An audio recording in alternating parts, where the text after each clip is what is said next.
الحمدللہ رب العالمین والصلاة والسلام علی رسولہ الکریم اما بعد فاعوذ باللہ من الشیطان الرجیم بسم اللہ الرحمن الرحیم ان اللہ لا یغیر ما بقوم حتی یغیر ما بانفسہم صدق اللہ العظیم۔ انتہائی قابل احترام الحاج غلام رسول میو صاحب، چیئرمین قومی یکجہتی کونسل، جناب محمد اعظم صاحب صدر نیو قومی یکجہتی کونسل، جناب راؤ ظفر صاحب امیر جماعت اسلامی صوبہ جنوبی پنجاب، جناب ڈاکٹر صفدر ہاشمی صاحب امیر جماعت اسلامی ملتان، محترم بھائی سلیم الرحمان میو صاحب، جناب گیلانی صاحب اسٹیج پر اور چاروں طرف موجود واجب الاحترام قابل احترام بزرگوں، میرے ہم سفر ہم قدم پرعزم پرجوش نوجوانوں، السلام علیکم ورحمۃ اللہ وبرکاتہ۔ میو قومی یکجہتی کونسل نے پاکستان کے 24 کروڑ عوام کو آج ایک پیغام دیا ہے کہ جب ایک قوم اکٹھے ہو جاتی ہے تعصب کی بنیاد پر تو یہ تو گناہ ہے، لیکن اگر ایک قوم اتحاد کرتی ہے، مل کر چلتی ہے، اللہ کی دین کے لیے، برائیوں کے خاتمے کے لیے، حسنات کو عام کرنے کے لیے، انسانیت کے خیر خواہی کے لیے، تو یہ عظیم جہاد ہے۔ میں پاکستان کی بہت بڑی برادری اور بڑی قوم نیو قومی یکجہتی کونسل، جس کا ایک ترجمان ادارہ ہے، اس کو آج کے عظیم الشان حرمت سود کانفرنس کے انعقاد پر مبارکباد دیتا ہوں۔ خاص کر جناب سلیم الرحمان میو صاحب جو منصورہ تشریف لائے تھے اور بہت ہمدردی اور اخلاص کے ساتھ انہوں نے ہمیں دعوت دی، ان کے ہر لفظ میں اخلاص تھا، اور یہ میرا کمال نہیں ہے، ان کے اخلاص پر مبنی دعوت اور ان کے پیغام کا اثر ہے کہ میں پشاور سے آج آپ کے اعزاز میں اور آپ کی خدمت میں آپ کے پروگرام میں حاضر ہوں۔ میرے بہت ہی پیارے بھائیوں، آپ کے چہروں کو دیکھ کر اندازہ ہوا کہ آپ صرف میو برادری کے نمائندے نہیں ہیں، پاکستان کے تمام شہروں کی نمائندگی دانا بینا اور جہاندیدہ لوگ یہاں پر موجود ہیں، تو میں آپ لوگوں کے ساتھ بہت چند بنیادی بات کرنا چاہتا ہوں۔ پہلی بات یہی ہے کہ جس رب نے زمین کو فرش بنایا، آسمان کو چھت بنایا، سمندروں کو چلایا، پہاڑوں کو گاڑ دیا، پھولوں کو رنگ اور خوشبو بخشی ہے، طرح طرح کے میوے پیدا کیے ہیں، ہمارے لیے ہر طرح کے موسم، اور اس زمین کے سمندروں میں بھی اور زمین کے تہخانوں میں بھی ہمارے لیے بہت کچھ رکھا ہے۔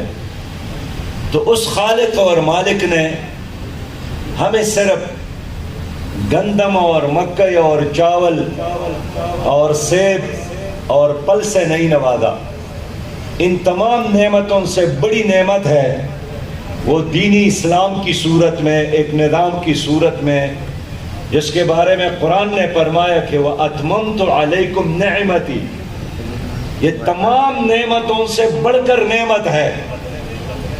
تو اس نظام میں کو کہنا ہے ہمارے لیے معاشی مسائل کا حل ہے، ہمارے لیے سیاسی مسائل کا حل ہے، ہمارے لیے تعلیمی مسائل کا حل ہے، ہمارے لیے حصول انصاف کا حل موجود ہے۔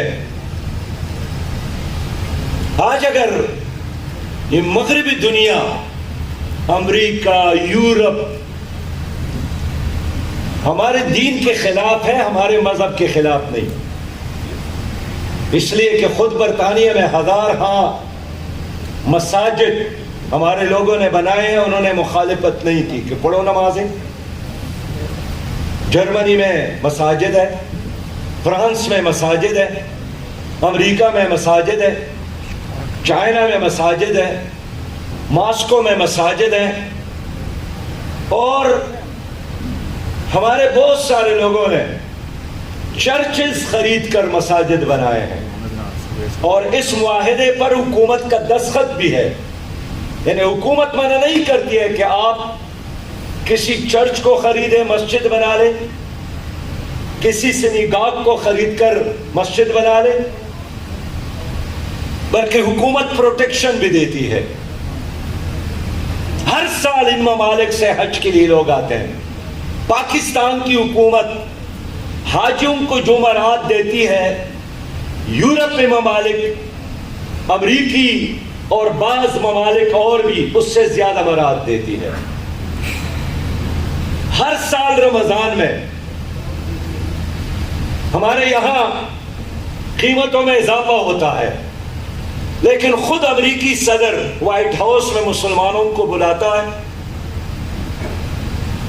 سابق امریکی صدر کی بیٹی چیلسی کلنٹن نے اپنی کتاب میں لکھا ہے کہ جب میں ہم مسلمانوں کو بلاتے ہیں اور اس کے لیے افطار پارٹی کا انتظام کرتے ہیں تو میں بہت انجوائے کرتی ہوں۔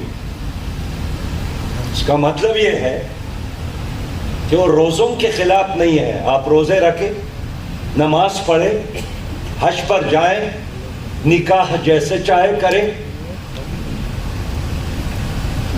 پھر کس چیز کے خلاف ہے؟ وہ ان امور کے خلاف ہے جس کی بنیاد پر آپ ان کے معاشی نظام کے مقابلے میں اپنا معاشی نظام پیش کرتے ہیں، ان کے سیاسی نظام کے مقابلے میں اپنا سیاسی نظام پیش کرتے ہیں، ان کے کلچر کے مقابلے میں اپنا کلچر پیش کرتے ہیں، ان کے تعلیمی نظام کے مقابلے میں اپنا تعلیمی نظام پیش کرتے ہیں۔ تو ہمارا اسلام یہ مذہب نہیں ہے عیسائیت کی طرح، ہندو مت کی طرح، یہ ایک نظام ہے۔ اس کے آنے سے ایک انقلاب آتا ہے۔ اب دیکھیے، ایک بادشاہ نے عیسیٰ علیہ الصلوۃ والسلام کے مذہب کو قبول کیا، دنیا نے اس کو انقلاب نہیں کہا۔ انقلاب اسلام کا نام ہے، جو فرد سے لے کر گھر اور گھر سے لے کر معاشرہ اور معاشرے سے لے کر ساری دنیا کو تبدیل کرنے کا اپنے اندر ایک صلاحیت رکھتا ہے۔ تو میرے پیارے بھائیوں، ان تمام امور میں بنیادی ایک چیز ہے، اس کا نام معیشت ہے۔ الحاج غلام رسول سے کہنا چاہوں گا کہ حضور صلی اللہ علیہ وسلم مکہ سے ہجرت کر کے جب مدینہ تشریف لاتے ہیں تو ایک تو انہوں نے مسجد کی بنیاد رکھی، لیکن اس کے ساتھ مارکیٹ کی بنیاد رکھی، اس لیے کہ مدینہ پر یہودیوں کا قبضہ تھا، مدینہ کا ہر گھر یہودیوں کا مقروض تھا۔ تو اللہ نے مسجد کی فضائل بھی بیان کیے ہیں، اور اللہ کے رسول نے مارکیٹ میں آنے والوں کے لیے دعا کی ہے۔ اس کا مطلب یہی ہے کہ ایک اسلامی مسجد اللہ کا گھر اور ایک اسلامی معیشت، یہ دونوں جسم اور روح کی طرح ہے۔ یہ نہیں ہو سکتا ہے کہ آدمی کے پیٹ میں سود کا نوالا ہو اور وہ حج کرے اور وہ نماز اور سجدے اور رکوع میں پڑے رہے، یہ وہ مسئلہ تھا جس پر اللہ نے یہودیوں کو تباہ کیا، بنی اسرائیل کو تباہ کیا، اور ان کو مخاطب کیا کہ افتؤمنون ببعض الکتاب وتکفرون ببعض، آپ کتاب کے بعض حصوں کو مانتے اور بعض کو نہیں مانتے۔ اس لیے میں اگلی بات اختصار کے ساتھ کروں گا کہ آپ سود کے خلاف ہے، پاکستان کے 99% لوگ سود کے خلاف ہے، کوئی مسلمان میں نے ایسا نہیں دیکھا، سودی کاروبار بھی کرتا ہے لیکن وہ سود کے خلاف نعرہ بھی لگاتا ہے، پھر بھی سودی نظام ہے۔ اس لیے کہ جب تک آپ کی حکومت اسلامی نہ بن جائے، آپ کے ملک میں سودی نظام ختم نہیں ہو سکتا۔ جب وزیر اعظم سود خور ہو، جب وزیر خزانہ سود خور ہو، جب آپ کے قومی اور صوبائی اسمبلی میں سود خور موجود ہو، کیسے ہمارے اور آپ کی کسی ایک کانفرنس سے سود ختم ہو سکتا ہے؟ اس کے لیے طاقت چاہیے، اس کے لیے حکومت چاہیے۔ اگر حکومت کے بغیر اللہ کا دین نافذ کرنا ممکن ہوتا تو حضور صلی اللہ علیہ وسلم ہجرت نہ کرتے، مکہ مکرمہ کو اس لیے چھوڑا کہ وہ حکومت کے لیے جگہ فیزیبل نہیں تھی۔ گیلانی صاحب سن رہے ہیں کہ نہیں سن رہے میری بات کو؟ یہ 300 سال انگریز نے یہی سبق پڑھایا ہے کہ آپ مسجد کے کونے میں بیٹھ کر اللہ اللہ کرے لیکن حکومت ہماری ہوگی، اور اگر ہم چلے بھی جائیں پھر ہمارے ایجنٹوں کی ہوگی، پھر ہمارے غلاموں کی ہوگی۔ تو 75 سالوں سے گورا انگریز تو نہیں ہے لیکن ان کا شاگرد موجود ہے قومی اسمبلی میں، کبھی اس کا نام پیپل پارٹی ہو، کبھی اس کا نام مسلم لیگ ہو، کبھی اس کا نام ایوب خان کی صورت میں، کبھی پرویز مشرف اور ضیاء الحق کی صورت میں، کبھی پی ٹی آئی کی صورت میں، جو بھی وزیر خزانہ ہو اس کا نام ڈار رکھے، اس کا نام شوکت ترین رکھے، اس کا نام اسد عمر رکھے، اس کا نام حماد رکھے، اس کا نام حفیظ شیخ رکھے، یہ سب کے سب IMF کے غلام اور ان کے در پر سجدہ کرنے والے لوگ ہیں۔ ان کے نام مختلف، ان کے پارٹیاں مختلف، ان کے جھنڈے مختلف، لیکن ان کا کام ایک ہے کہ ہم ورلڈ بینک اور IMF کے غلامی کے بغیر نہیں جیت سکتے۔ لیکن میں دلیل کی بنیاد پہ بات کرنا چاہتا ہوں، جذبات کی بنیاد پر نہیں۔ میں خود 2 بار فائنانس منسٹر رہا ہوں، میں خیبر پختونخوا کا وزیر خزانہ رہا ہوں۔ وزیر بننے کے بعد ہم نے خیبر پختونخوا میں ایک میرا بینک تھا، اس پر اسمبلی سے ایک پاس کروا کے سود پر پابندی لگا لی۔ 24,000 لوگوں نے سود کھاتے چھوڑ کر 26,000 لوگوں نے اسلامی بینکاری میں پیسہ رکھنا شروع کیا۔ نتیجہ کیا نکلا؟ کچھ ہی عرصے میں خیبر پختونخوا ایک قرض فری صوبہ بن گیا، 1 روپیہ قرض میری صوبے پر نہیں تھا۔ آج وہی خیبر پختونخوا ہے، 1000 ارب سے زیادہ قرضہ ہے خیبر پختونخوا پر۔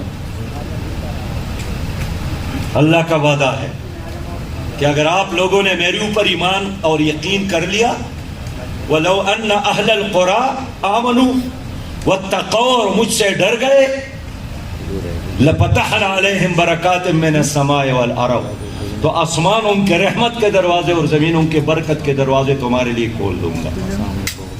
میں جب بات کرتا ہوں کہ ہم جذباتی لوگ نہیں ہیں، ہم دلیل کی بنیاد پر بات کرتے ہیں۔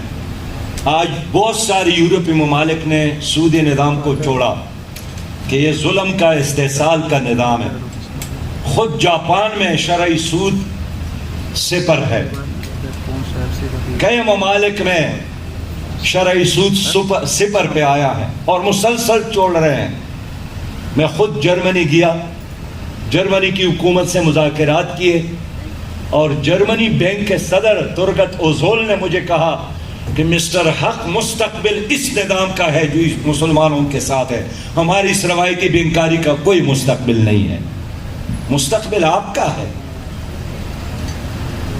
یہ تو ہمارا عالمیہ ہے۔ وہ جو کہتا ہے کہ جس نے سورج کے شعاعوں کو گرفتار کیا زندگی کے شب تاریک کو سحر کر نہ سکے۔ آپ دنیا کی امامت کے لیے ہے، آپ دنیا کی قیادت کے لیے، آپ روشنی ہے، آپ کے ساتھ قرآن ہے۔ قرآن ایک مکمل نظام ہے جس میں رزق، جس میں روح کی تسکین کا بھی اور پیٹ کے لیے رزق دونوں کا انتظام موجود ہے۔ لیکن کیا ہمارے ملک میں قرآن کا نظام ہے؟ کیا ہماری عدالتوں میں انگریز کا نظام ہے یا قرآن کا نظام ہے؟ بھئی اللہ کا حکم ہے وَمَن لَّمْ يَحْكُم بِمَا أَنزَلَ اللَّهُ فَأُولَٰئِكَ هُمُ الْكَافِرُونَ۔ جو اللہ کے نازل کردہ کتاب پر فیصلے نہیں کرتے وہ کافر ہیں۔ لیکن کیا ہمارے ملک میں فیصلے قرآن کے مطابق ہو رہے ہیں؟ یار اگر جواب تو دے رہے، قرآن کے مطابق فیصلے ہوتے نہیں ہوتے ہیں، قرآن کے مطابق معاشی نظام نہیں ہے۔ تو بابا 1400 سال قبل قرآن نے گواہی دی ہے کہ جس نے دین کو چھوڑا وَمَنْ أَعْرَضَ عَنْ ذِكْرِي فَإِنَّ لَهُ مَعِيشَةً ضَنْكَا، تو ان کی معیشت تنگ ہو جائے گی۔ تو آج ہماری معیشت تنگ ہو گئی کہ نہیں ہو گئی ہے؟ بتایا گیا نا کہ 7303 ارب ابھی آپ سود میں ادا کر رہے ہیں۔ کہاں سے ادا کریں گے؟ یہ آپ کا خون نچوڑیں گے، یہ آپ کے ہڈیوں کو چبائیں گے، اور آپ کے چمڑے سے یہ 7303 ارب روپیہ اکٹھا کر کے یہ IMF کو واپس کرے گا۔ لیکن اب ہم مزید کیا کریں؟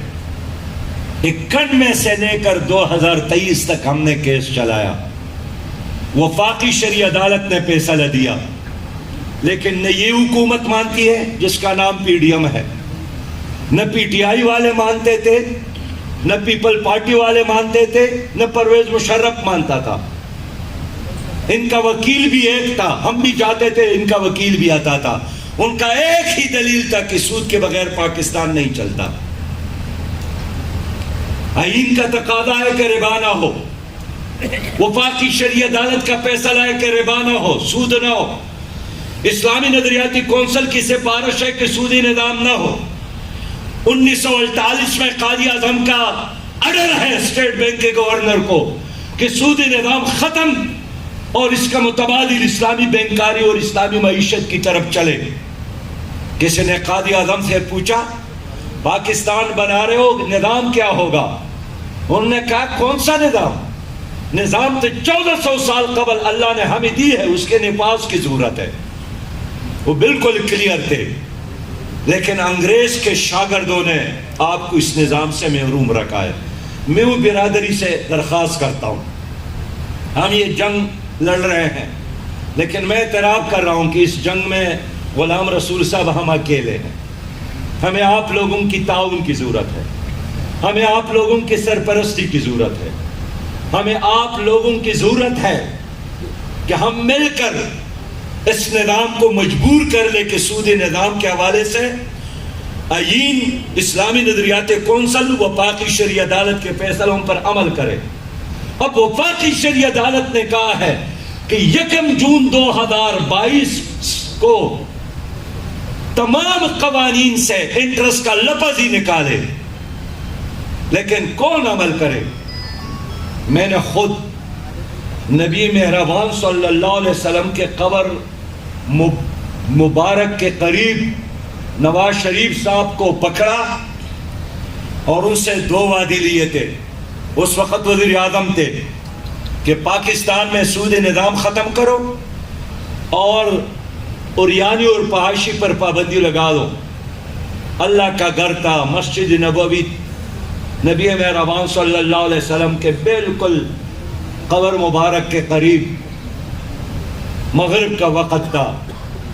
بلایا آدمی کو، اسٹیٹ بینک کے ڈپٹی گورنر کو، اور وعدہ کیا واپس آیا 1 مہینہ 2 مہینے 6 مہینے 9 مہینے گزر گئے اور ان کی حکومت ختم ہو گئی.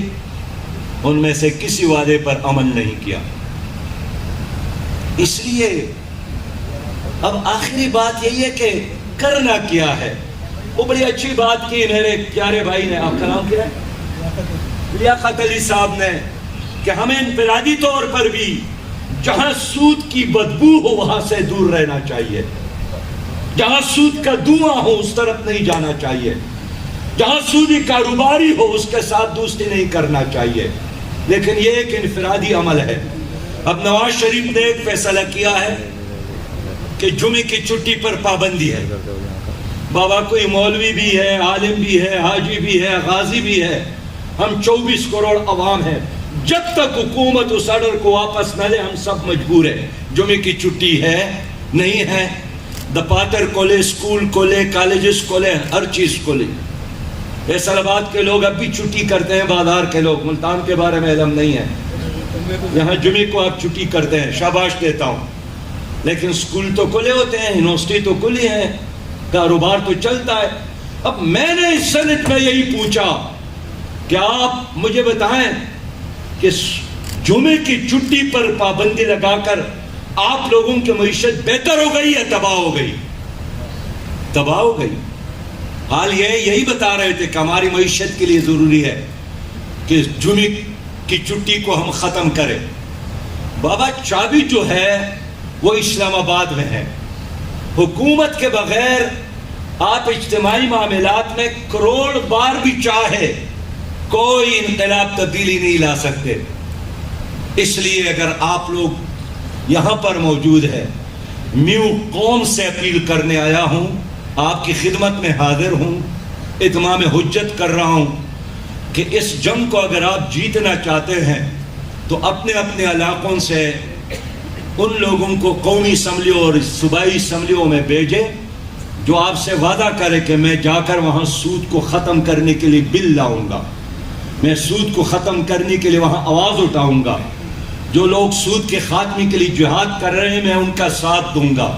لیکن اگر آپ سوچتے ہیں کہ میں نے ووٹ یزید کو دینا ہے اور قیامت میں امام حسین رضی اللہ تعالیٰ عنہ کے صف میں نے کھڑا ہونا ہے, is it possible؟ کیا یہ ممکن ہے؟ یہ ممکن نہیں ہے کہ آپ ووٹ ڈاکو کو دیتے ہیں اور سمجھتے ہیں کہ میں تو شیخ بغدادی کے پاس اس کے ساتھ شاہ عبد القادر گیلانی کے ساتھ اس کے صف میں کھڑا ہوں گا. نہیں, یہ نہیں ہو سکتا ہے. جس کو آپ نے ووٹ دیا اس نے وہاں جا کر سود کے خلاف بات کی تو اس میں آپ شامل ہیں ثواب میں, اس نے سود کے حق میں بات کی اس گناہ میں بھی آپ شامل ہیں. تو میرے ساتھ آج وعدہ کریں کہ یہ کانفرنس جو سلیم الرحمان صاحب کی کوششوں نے اتنا خوبصورت بنایا ہے, اور کراچی سے لوگ بھی اس میں آئے ہیں, لاہور سے بھی آئے ہیں, ہم اور آپ مل کر پاکستان سے سودی نظام کے خاتمے تک اس جدوجہد کو ہم نے جاری رکھنا ہے. میں ایک بار پھر آپ سب بھائیوں کو سلام پیش کرتا ہوں, خراج تحسین پیش کرتا ہوں, اور سچی بات یہ ہے کہ آج آپ لوگوں نے سود کانفرنس کا انعقاد کر کے سود کے خاتمے کے لیے جہاد کا اعلان کر کے میرا اور میری جماعت کے کارکنان کا دل جیت لیا ہے. آپ جہاں بھی ہوں گے انشاءاللہ تعالی ہماری محبت آپ کے لیے واجب ہے. وآخر دعوانا الحمدللہ رب العالمین.